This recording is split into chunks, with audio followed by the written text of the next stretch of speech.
I have not done this in a while, so I was thinking it might be fun to check in on Hasan. Sirens have stopped for now following several missiles. There was an initial wave. At least 4 Iranian missiles have launched towards the north. Another wave of missiles launching now. Okay, Iran has been peppering. Sirens from Lake Tiberias to Haifa for the arrival of Iranian missiles. He's probably really excited about this, about Iran attacking Israel. They're striking northern Israel. Following the initial wave, sirens rang nonstop for 10 minutes for the arrival of multiple additional launches. Now there's an early warning for more missiles. Sirens have stopped for now. IRGC, tonight's operation was merely a warning announcement, and if aggressions are repeated, the response will be broader and will include... The reason it was a warning is they sent 5 waves of 3 missiles. When you shoot only 3 missiles at a time, it's much easier for air defenses because you only have 3 targets to deal with. If you shoot 15 missiles at once, which Iran did do that during the first part of the war, yeah, not all of those are getting intercepted. However, it's sad that even though they only were doing waves of 3 missiles, a lot of them got through.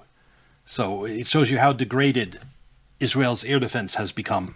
Include all American Zionist targets in the region. Khan says Israeli officials, we will respond to the launches from Iran. Quds translation, the Iranian response to the bombing of Beirut so far has exceeded the estimates of the security system in the occupation that Iran would respond in a limited manner. Yes. So basically what's happening here is the Iranian military, the destroyed Iranian military is seemingly not so destroyed. Israeli National Security Minister Itamar Ben-Gvir says Tehran must burn tonight. There's going to be a lot of posturing from the Israeli side here. Iranians out in the streets tonight cheering as they see missiles launched overhead towards Israel. Israeli army radio says at least 4 missiles were launched by Iran's military towards northern Israel just minutes ago. I mean, this is a much more limited strike, but the very fact that regardless of the limitations of this strike in comparison to other Operation True Promise style attacks is the fact that they hit Israel. So that's somewhat of an escalation in comparison to the strategic restraint that Iran has shown since the beginning of the ceasefire, right? A couple of weeks ago. Yes, so exactly. They hit 3 waves, 10 missiles. I wonder if Hasan knows about the warning to Trump that Iran might have a nuke. Because that's spread wide in the political commentary circle I watch. But I wonder if it's reached him too. Give or take. But the fact that they hit Israel, the fact that they chose to strike Israel implies that they are escalating as a matter of development. And the confidence to do this happened like a week after Trump received the warning that Iran has a nuke. Developing military deterrence. This was expected, and I was actually a little bit confused as to why Iran had not done so far, in a way to reestablish that military deterrence. And I was actually very interested in hearing what Donald Trump would say. And it turns out Ahmed Segal and Trey Yingst are reporting, spoke with President Trump. We'll have more on Fox News in a few minutes. What I would suggest to Iran, you've shot your missiles, that's enough. Get back to the table and make a deal. It's over. It's over. Oh my God. The fact that Iran is not only just striking Bahrain, Kuwait, maybe the UAE, but now Israel, and Trump is still like, oh, ceasefire's still here. Guys, chill out. Yeah, tonight's missile launches appear... Like what he said right there. The fact that Iran is hitting all these things. That is a newfound confidence that they didn't have during the first month of the ceasefire. And yeah, this confidence, Trump's timidity, and multiple leaks that Pakistan warned the United States that Iran has a nuclear bomb. Yeah, I think they do have one. They're still pretending to be like Israel, like they're not officially announcing it yet or testing anything. But they would not be acting this confident if they didn't have something to back it up. Largely performative on as all sides test each other's red lines. Medium-term trajectory is likely a nuclear-armed Iran, which may counterintuitively bring stability to the region. Yeah, Matthew Petty says, I don't think Israel will let this stay performative. And Muhammad Ali Shabani says, depends on whether Trump will allow Bibi to drag him back into full-scale war. Next 24 hours will be instructive. No, it will not happen. And that's why Iran is so confident, is because they've told Trump, if full-scale war resumes, we will test a nuke. And if that does it, the nuke they blow up, yes, it'll be underground and physically won't damage anything, but if you're not talking physically, it will destroy something. That is Trump's presidency. Trump, if Iran tests a nuke, that is the worst possible thing for Trump, the most humiliating thing in the world for Trump, something he will never live down, that he did all this war, that he fucked up so much stuff for the world, the economy, the U.S. military, all our bases in the region, Israel, and then they still get a nuke. Not only do they get a nuke, but they get a nuke because of you, Trump, because you decided to kill the supreme leader that issued a fatwa against it and opened the way for them to acquire it. and gave them all the reasons of the world to want one. And 3.5 months later, they have a nuke. So that is scenario. Trump has been warned that Iran will test a nuke if full-scale war resumes. That is why Trump isn't. That's why every time Iran do all these escalations, he isn't responding. He's not going into full-scale war, because otherwise Iran has the most effective leverage against Trump possible. Absolute humiliation of which would happen if they test a nuke. I agree. I do think that if Trump says to Israel, dial it the back, we have to secure this goddamn ceasefire, that's a huge deal. That means there is complete recognition on the American side that this is over. They are basically admitting that this is over, that Iran has won, and that they are willing to restrain Israel. I don't know what Israel will do, though, because Israel is a rabid dog. And I don't think Israel is going to take this lightly, albeit it's not wrong.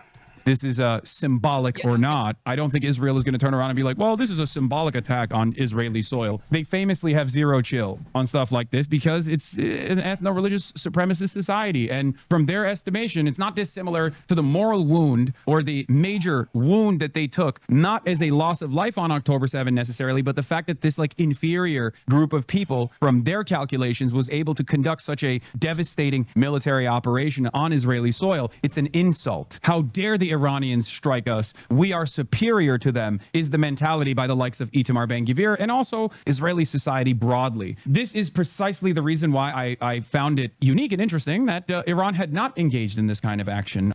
Because they did not yet have a nuke. I mean, yes, they did not do that first months. Because honestly, they would have been playing with fire if they escalate to full war again without a nuke. Because this time around, that is like one of the only echelons of escalation left is nuclear weapons on part of Israel and Trump. It would have been extremely dangerous without having their own nuclear deterrent, which they have warned Trump that they do have. Already. President Trump tells me I'm calling Netanyahu right now and telling him not to attack Iran in response. Oh boy. I suspect Israel will say f off to Donald Trump here. This will draw a major... Just for people who haven't seen it, Iran has nuke. There's been a bunch of videos on it. Yeah, 4 days ago, they already have a nuclear bomb. Iran has nuclear weapons. Iran has nuclear bomb. Yeah, it's in a circle of commentators I watch, it's widely been reported that Iran might have a nuke now. And suddenly they're super confident and Trump is super timid. What a coincidence. Wedge. Direct impact and no interception on this one, by the way, which is, again, interesting. Anyway, escalation trap, can't stop escalating. Ironically, has a lot of similarities with to how Mao criticized Nazism as incapable of doing anything but offend structurally. Yes, because Israel is a Nazi country. And yes, we are in the end-sieg stage for Israel. It's not the final solution for Israel. It might reach that point as well with respect to what... Yeah, he does use interesting language in describing all this. I don't believe Netanyahu is a good person, but I don't go around throwing the N-word at everyone. What they want to do to the Palestinian population when they get unbelievably desperate. But yes, Israel is engaging in a multi-front war of expansion and conquest right now. And the problem for them is that there is a... Agreed. Israel's greed for land is the source of most of the problems in the Middle East. Military force capable of resisting that. There is a military force that is capable of creating military deterrence against that. So Israel might be preparing to strike with a forceful or powerful response, but this will only restart the war. Donald Trump is like, I'm bored. Let's get this ceasefire going. All of a sudden, he's going to not be so bored, I guess. Yeah, very different messages coming from Trump than we're hearing from the Israelis. Spoke with President Trump. We'll have more on Fox News in a few minutes. Okay. Israel did respond, by the way, and then Iran struck back, but not as hard, and it's now in another very tense ceasefire for the moment. Okay, we'll see. We'll see if Donald Trump can rein in its attack dog. Now, more broadly, he said that the ongoing... The answer is no, of course. Iranian missile fire toward Israel at this moment certainly is not going to help the negotiations. But again, he is calling on the Iranians to stop firing these missiles and get back to the negotiating table to ultimately reach a settlement. The president talked about the power of the U.S. military and also the power of the ongoing U.S. naval blockade of Iranian ports. This blockade, John, is currently crippling the Iranian economy. They are losing hundreds of... Come on, Trey. Dude, Trey has been so bad. He was always, I mean, obviously he's the Fox News like foreign correspondent, right? And he's, you know, it's Tel Aviv Trey. But it is crazy to me that he at least would be like sincere at times and be like, oh, what Israel's doing to the Palestinian journalists is like morally repugnant. Since the Operation Epstein Fury began, he has been such a regime propagandist. It is actually insane because when you do this and you are clearly in the wrong, you keep undermining your credibility. Not that it matters to the Fox News audience, because just like the drama slop tubers, the right-wing reaction. As watching this, as someone who's edited a lot of his own videos for YouTube, so much is cut off. Like the dead time, as when he's talking and then there's a pause. Those pauses get cut off. And that's why you see Hasan's head like jump every which direction as he's talking, is because it's been edited for YouTube. On the internet, they're not there to learn what the truth is. They're there to have their biases be confirmed and reconfirmed over and over and over again. But it is very frustrating that this guy keeps consistently showing himself to be in the wrong with his analysis, with his statements, because he's just doing propaganda for Trump and openly doing it. Trump and I had a conversation and he's right. Iran's military capabilities have been deteriorated. Okay, now you're in Tel Aviv and Iran is bombing Israel again. So clearly their military capabilities have not been deteriorated. What do you have to say to that? I know his ass knows the truth. He's just being disingenuous. It's embarrassing, okay? Have some decency. Have some goddamn backbone, Trey. God damn, Tel Aviv Trey over here. He got that one promotion and he basically lost all of his capabilities of critical thought. Trump says, I hope that Israel will not attack in response. If Netanyahu orders an attack, it will continue with a counterattack. We are close with Iran to your deal to end the war and do not want to blow up the deal. Each side had their own fun tonight. I'm going to call Netanyahu and say... I think it's not that they're close to a deal. They're not, because Trump's in this terrible position where Iran already has a nuke. And the one condition he has is one way out. It's not even a way out. It's the path of least damage to his presidency is to somehow have a deal with Iran to make sure they never have a nuke. And if they already have one, he's in a world of shit. But Iran has warned him that they will test the nuke if this escalates to full war again. And so that's what he's desperate. He doesn't have a path. He doesn't know. He doesn't see his way out of this. But he does see that if he goes along with Netanyahu's escalation, he goes back in the war and bombs Iran, boom, they test a nuke. And his political career goes down in smoke. No, do not attack. Oh, he's not going to be able to rein it in. Dude, come on, dude. Obviously. It's Jover. I said he's not going to be able to rein it in. Dude, come on, dude. It's Jover. I said, let's see if Trump can... And I was saying that I really like it because the editor is very aggressive in cutting out the dead time. Like when Hasan's speaking, he pauses between some of his words and then he moves his head. So his head jumps around all over the place during the video. And it is a lot more succinct and it's good to listen to, but it is funny watching his head bob around. And rein in its rabid attack dog. It's clear that this limited strike is still an escalation in terms of establishing military deterrence against Israel and was done deliberately to drive a wedge between U.S. and Israel to force America's hand in reining Israel in. IDF bot accounts turn on Trump. Yeah, Unit 8200 deployed. That's very funny. They got one speed, man. What are you, a Muslim? That's it. The only meta that the Zionist mind has is to just go, what are you, a Muslim, dude? What are you, a Muslim? God, you're being real Muslim right now with your actions. Okay, sure. Arya says, according to a source of mine, which allowed publication, Iran launched missiles from multiple different missile sites to send a message that Iran's missile complexes are active and ready. Here's what Ben-Gvir had to say. Tonight, Tehran must burn. Of course. According to Iran's Islamic Revolutionary Guard Corps via the... He's Israeli politician that is even a more hardline than Netanyahu. Fars news agency, tonight's operation was merely a warning announcement, and if aggressions are repeated, the responses will be broader and will include all American Zionist targets in the region. The IRGC cites their reason for tonight's ballistic missile attack against northern Israel is continued Israeli strikes against Lebanon and U.S. attacks against Iranian coasts and vessels in the Strait of Hormuz, the Sea of Oman, and the Indian Ocean. The ceasefire is more stable than Charlie Kirk after he got shot? Yeah. My sources tell me the ceasefire is stable. Please, God. Millions of dollars each and every day. Yeah, well... So far, it's more stable than Charlie Kirk, unfortunately, because it's lasted half a day. And that's part of the reason that President Trump has been able to maintain this strategic patience across the Middle East, understanding that while the United States remains on alert in the region, they simply have to keep this blockade in place, and it will push the Iranians to the negotiating table. Yeah. No, definitely. Every time America strikes Iran, it's actually to push them to the negotiating table. Every time Israel strikes Lebanon, it's actually to push Iran to the negotiating table. Well, He has a Kaya cam. turns out Before she was just sitting in the corner. Now he has a dedicated cam for Kaya. Iran is actually the party that's pushing America to the negotiating table by, forcing America's hand in restraining.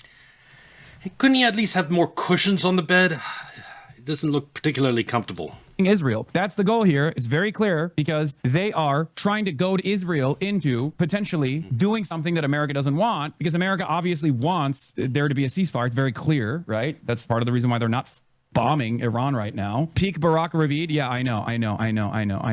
It's yes, Unit 8200. More quotes from my phone call with President Trump. The Iranian strikes didn't hurt anybody. Hopefully Israel is not going to retaliate. Oh, come on, dude. What? Yeah, just look at this language from Trump, though. This is not the Trump from like 2 weeks ago. Trump for 2 weeks ago or 2 months ago, it was like race, Iranian civilization. No, this is a very different Trump. This is a Trump that desperately wants a deal because going back to full-scale war, he's been warned, means an Iranian nuclear test. What are we doing? Hopefully Israel is not going to retaliate. If Bibi strikes them back, it's going to keep going like the last 47 years or the last 3,000 years. Trump added, we are very close to a final deal with Iran. It is going to be a good deal. I don't want to blow it up because of what's happening right now. Who's the superpower? By the way, it appears so far that Hasan doesn't know about the Pakistani warning to Trump about Iran having a nuke. And that's funny. He is more informed than Asmongold, but I guess he's behind the curve in some ways. I mean, he would have mentioned it by now. The fact that Iran probably has a nuke, if he knew. Man, who is the superpower here, Trump? You're the president of America. The wrong with you, man? What is wrong with you? Bro, put the shock collar on Israel and go place. Enough is enough. Restrain your attack dog. God damn. Yeah, this is the most humiliating and weak foreign policy adventure in modern times. Imagine what Fox and Hawks would be saying if Carter, Obama, Biden had done something this feckless. Low key, I think it's because it's Israel that they wouldn't do this. I'll be honest. Yeah. Because they were critical of Obama because he was too critical of Israel, not because Obama had enforced American superiority over Israel or American dominance over Israel. They were critical of Obama for being too critical of Israel. And they certainly were at times critical of Joe Biden for, this is laughable, being too critical of Israel again. So I think Fox News also has that Israel first priority in its coverage, and therefore that's the reason why they're not going to on any president for. Yeah, Israel has huge influence over U.S. politics and media. Or abiding by Israel's wishes. Trump to Con News, I think Israel has responded enough. There doesn't need to be any more. We can achieve 3,000 after 3,000 years of peace. Yes. Have you ever seen, like, during the first 3 months of this war, Trump ever saying, we've bombed Iran enough? Or something that sounded like that. No, this is a completely different Trump. This is a Trump that's panicked about this threat of Iran testing a nuke. President Trump says he's not happy about Israel's earlier strikes on Beirut, Lebanon, and that the attacks were not coordinated with the U.S. per Fox News. Trump tells Iran, you've shot your missiles, that's enough. Get back to the table and make a deal. Trump stressed, I'm going to call Bibi right now and tell them not to retaliate. Each of them had their turn. They had their fun. Austin Technical says Israel's reportedly seeking permission from the U.S. to bomb Iranian energy facilities. Oh my God, they're so insane. IRGC, despite previous warnings from the Islam... They did bomb one energy facility in Iran. And Iran so far hasn't mirrored that damage to the Gulf. That tells me that they're talking to the Gulf states behind the scenes, and they had to have known that it was a risk that Israel would strike their energy when they attacked Israel. And I'm sure the Gulf states, they did all the negotiating they can to avoid having their own oil facilities struck. Islamic Republic of Iran, the child-killing Zionist regime, crossing all red lines and increasing attacks in southern Lebanon, has targeted the Dahia area of Beirut. We had previously warned that if crimes in Dahia, Beirut expanded, we would strike targets in the occupied territories. The Zionist army must stop its attacks on southern Lebanon and Dahia, and if it expands its attacks in that area or responds to Iran's actions, it will face more crushing and regretful blows and devastating attacks against the regime and its supporters. He says, in the name of Allah, the most gracious, the most merciful, the Zionist aggressor regime, by repeatedly violating the ceasefire, has been increasing its evils against the oppressed people of Lebanon day by day with the green light and support of the criminal America and the silence of the international community, and has been committing war crimes using banned weapons, including phosphorus bombs, since Friday. Despite the previous warnings of the Islamic Republic of Iran, its child-killing Zionist regime has crossed all red lines and intensified attacks in southern Lebanon, targeted the Beirut suburbs. We had previously decided that if the crime in Beirut suburbs expands, we will bombard targets in occupied territories. The Zionist army must stop its attacks on southern Lebanon and the suburbs, and if it expands its attacks on the region or responds to Iran's actions, it will face more crushing and regrettable blows, and the destructive attacks will begin against the regime and its supporters, and there is no victory except from Allah, the Almighty, the Wise. Fars News has released a video of the IRGC missiles launched towards Israel tonight, with one missile having a drawing of a soldier taking down Baal, accompanied by a message saying Iran is on the path of Jesus and Moses and at war with the corrupt. The editing of this video is ferocious in that it's non-stop barrage of talking. In some ways it's good. I like fast-paced videos like this, but it is intense. People of Epstein Island. Anyway, let's get to Dennis Citrinowitz's analysis here. Again, Atlantic Council's very own. The key question is now how willing President Trump will be to pressure Prime Minister Benjamin Netanyahu to scale back military operations before events spiral beyond anyone's control. This is not because Trump has attractive options at his disposal. Quite the contrary. The timing could hardly be worse. Yeah, you hit when you have maximum leverage. You engage in a work stop. Yeah, the FIFA World Cup, that's starting really soon. I normally watch the World Cup. I haven't, but this time Russia's excluded. They banned Russia. There's no point in you. Russia, the World Cup is supposed to determine the best soccer team in the world. If you're just going to ban like a team that's gone to the quarterfinals before, and yeah, it's no longer a contest for the best team. It's just a political of approved countries competing for the title of best among their approved countries. No. Also, I with the Iran situations, I've got so much to keep track of. I don't have time to watch the matches, sadly. Stoppage when you have the most amount of leverage, right? And this is the same principle that Iran is utilizing. An event the administration would prefer not to see overshadowed by a major regional conflict because the FIFA Club World Cup is taking place in America. At the same time, global oil markets remain vulnerable to disruption, and any significant escalation involving Iran could trigger renewed concerns about energy. No, but excluding Russian athletes, it really bothers me because Russian athletes haven't done anything wrong. And it's punishing the innocent. Israel's collective punishment of Gaza by denying delivery of food.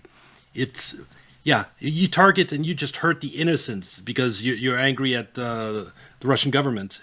You're just an evil person.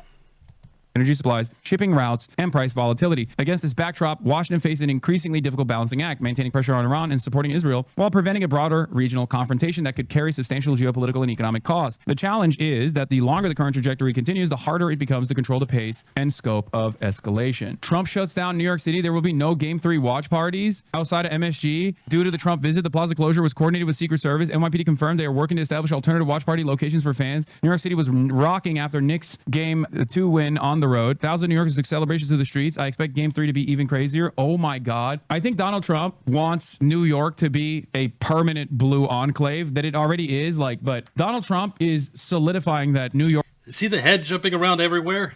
Will never turn red. There will never be more than maybe maximum 100,000 red voters in the state of New York and in the city of New York in general. I think it's really funny though, because he might not even end up attending, but these security protocols will still be implemented. With a Fox News reporter who is stationed in Tel Aviv, who actually saw some of these strikes taking place and said he was asking Trump about how this could impact things and said it's certainly not going to help negotiations. He went on to say, we're very close. I would say an agreement would be signed on Monday, Tuesday, or Wednesday of this coming week. And now this takes place. So he was projecting a lot of optimism toward a deal there, which we have heard repeatedly throughout this. This is the 100th day. Well, as we conclude the largest anti-racist conference of all time. Okay, I'll have a look at that video in a second.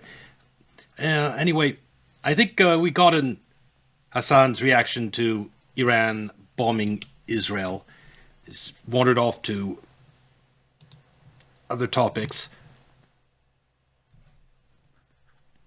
Well, let's just include a bit of this video because see his reaction to this. Oh, yeah. It brings me no pleasure to report, but Israel is up to Israel shit once again. Here's the New York Times report on it. Pentagon sees growing espionage threat from Israel. Guys, Shocking revelation. I mean, this will shock your conscience. You will be confused. You'll say, what do you mean? Israel's small nation. Is small being Israel? What are you talking about? Israel, greatest ally of the United States. Israel, greatest country on the planet.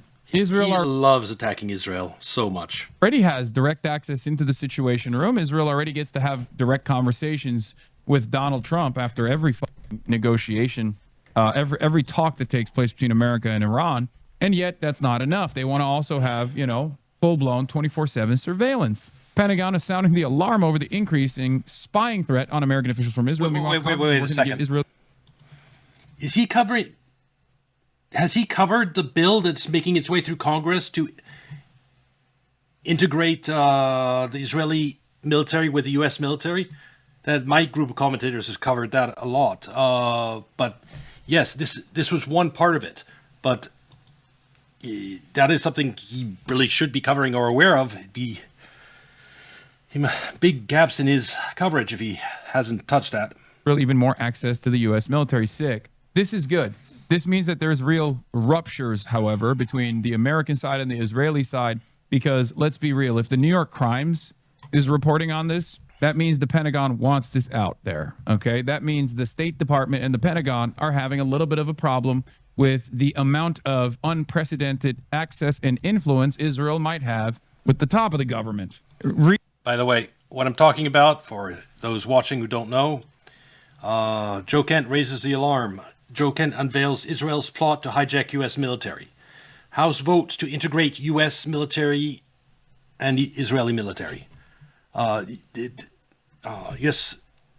So there's a whole bunch of videos on that. And this is a real thing. Breaking Report's covered it. But it seems that Hasan has not yet covered that. Surprising.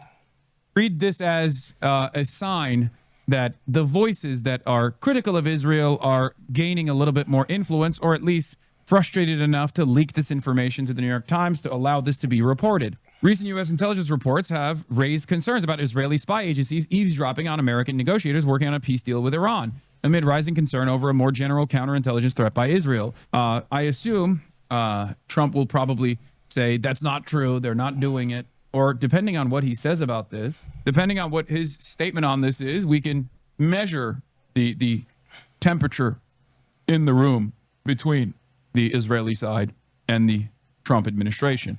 Because this is a known thing. This has always been the case, right? Israel is always spying on Americans and certainly Americans in power. That is true. That's not even... All countries are always spying on each other, by the way. But Israel does it a little more intensely than most.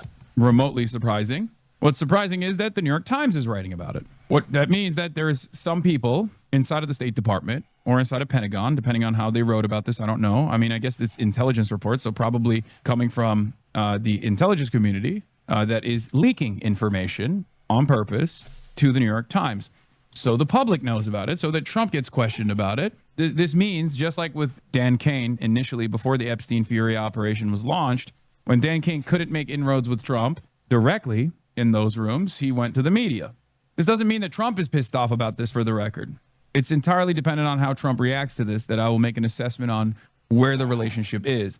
Israel and the United States have long known and tolerated that each... Okay, he's going through the article and just reading each paragraph, so I can skip with that.